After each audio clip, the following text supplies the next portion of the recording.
Hey guys, Ilex here. So the project that I wanted to show you today is a little different. This is a commercial property and it is a country club.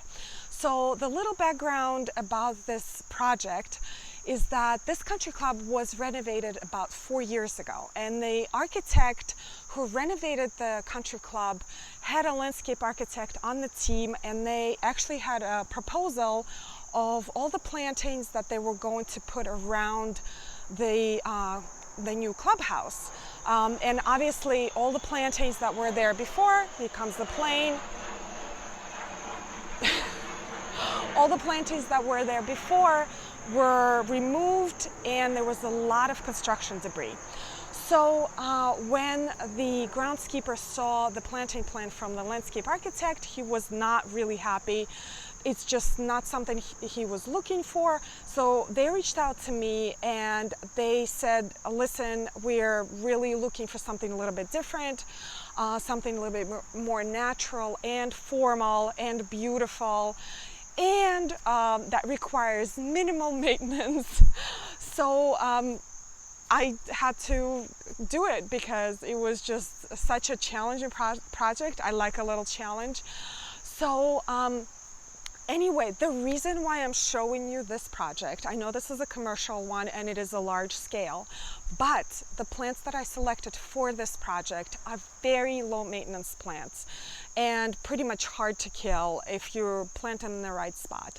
So, and they're low maintenance as well. So even if you don't have the scale, if you take just a part of this planting scheme and put it in your front yard or in the backyard, it will do just great. And let's say if you're a beginner and if you're struggling with the plants that are like not doing well in your garden, just look at this plant selection, and if you're in my zone or zone above or below, this will work perfectly for you. This garden requires minimal maintenance. I believe they only maintain it twice a year. So anyways, let me show you the space, and actually before I show you the space, I will show you the photograph what it was before, which is pretty much nothing. Anyway, let's get started.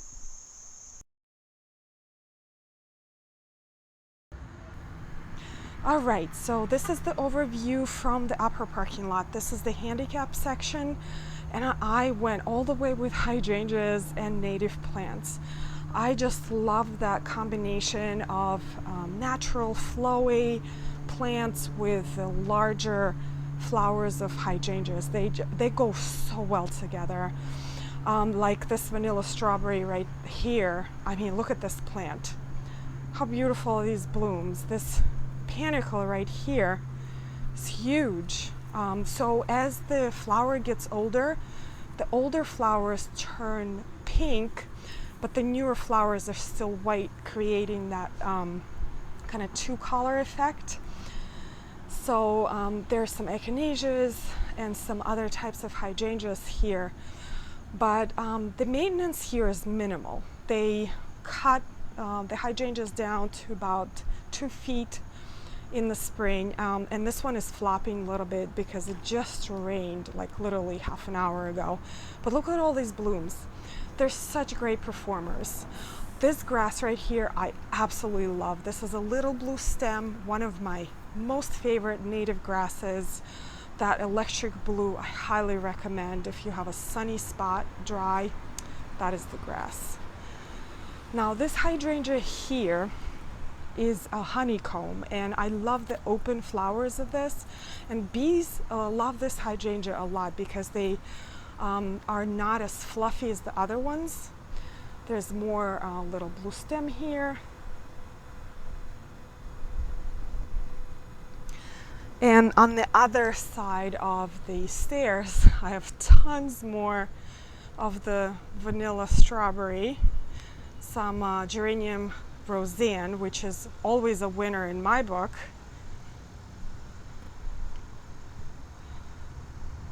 This is just an overview of the other side here.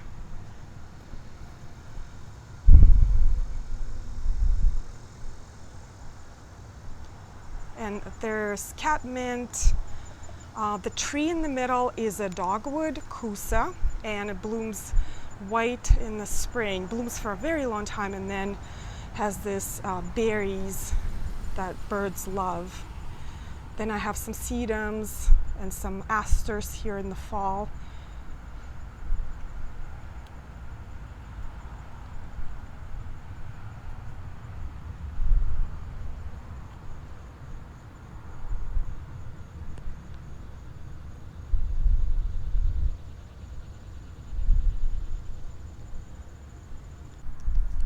Now this is the other side of the parking lot, and as you can see from here, the sizes of these hydrangeas. So the really fluffy one is the Limelight, and you could see just covered with blooms. These never get fertilized, never like get babied at all, and it's just like, look at, they're just beautiful. So easy. So easy.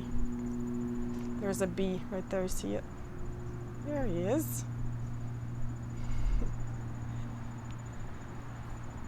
So, and then here in the middle I have like this meadowy, there's Pennisetum, there's little blue stem and Salvia and Amsonia.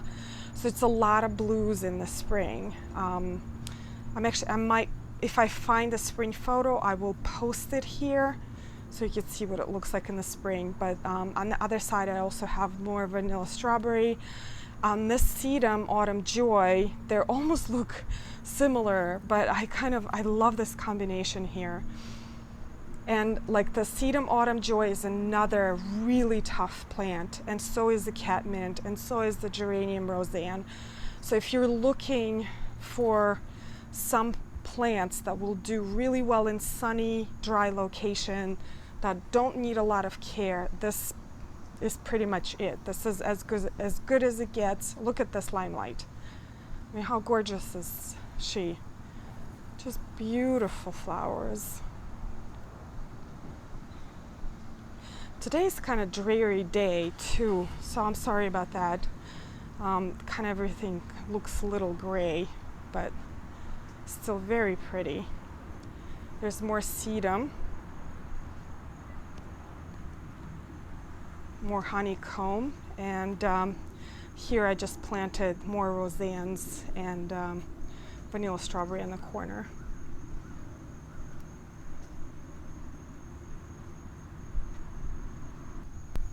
Now this spot here was just a list that I gave to the groundskeeper. I wasn't supervising the planting, but I said, hey, this is the list, Hydrangea Bobos, Echinacea different colors, Amsonias, and they're kind of laid them out themselves because they had the pattern. But here I just wanted to show you these pots that I put in myself this spring. I am loving these pots. This is my favorite color combination of all time. They had these blue pots, which don't go really well with the facade of the building. And I said, you know, I'm just gonna go with it. I'm gonna plant this black and blue salvia that is gorgeous, and tons of white flowers, just like a really cool tone combination, and Dichondra. Turned out amazing. I love this pot. I want to do this at home so bad. Look at this. As we're starting to move to the back of the clubhouse, this space here is incredibly challenging. It does not get irrigation, so I had to pick plants that are drought tolerant and very sun tolerant. So I went with Pennisetums and Gara, because that just meadowy look. Look at that. Isn't that so pretty? I love it. And so do bees and butterflies. They love it too. So as we move further, then I just decided to go with just Pennisetums. I think we ran out of Gara or something. But I like the look too. It's very simple. The softness of Pennisetum when you like walk by it, it's just perfect. So as we move closer to the back, There is actually a beautiful view of New York City from here. You can't see it today, it's so muggy, like 90% humidity. So when you go down these steps here, I just went all the way with Hydrangeas, Bobo. And Bobos do not disappoint at all. If you want a plant that blooms so profusely, just plant Bobos and plant them in a sunny spot. They kind of take part sun, but they will not do well in the shade. They will not bloom as well. They won't die. They will never die, but they will bloom so much in the sun.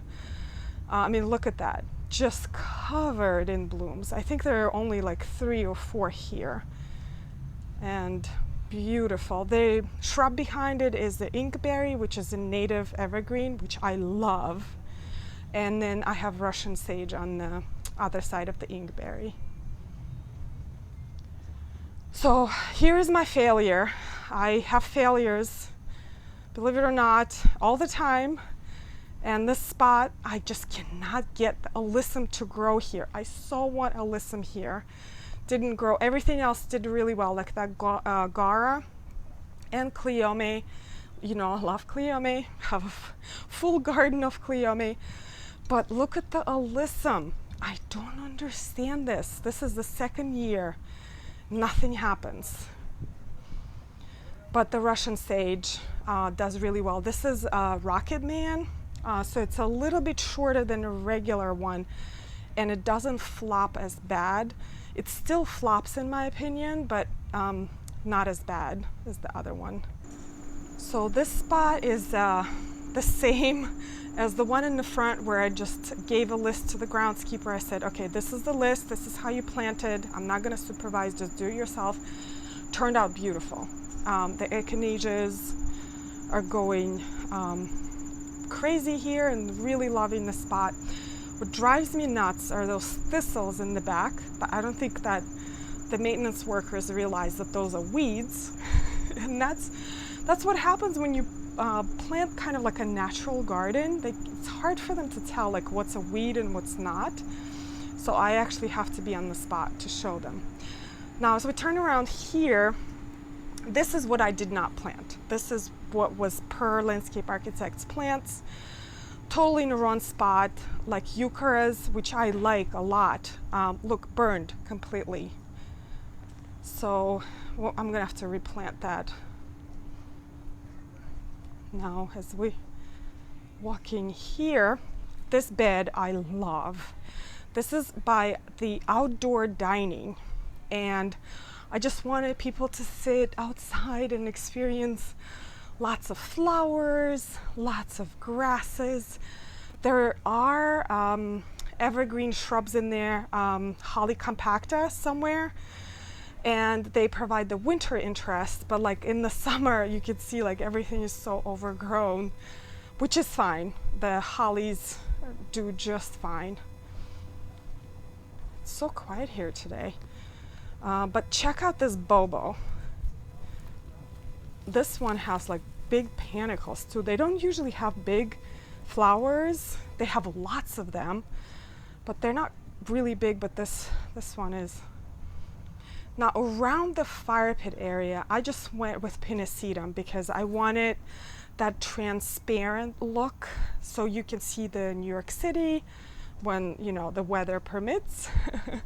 So very simple planting, just lots of grasses, some hydrangeas.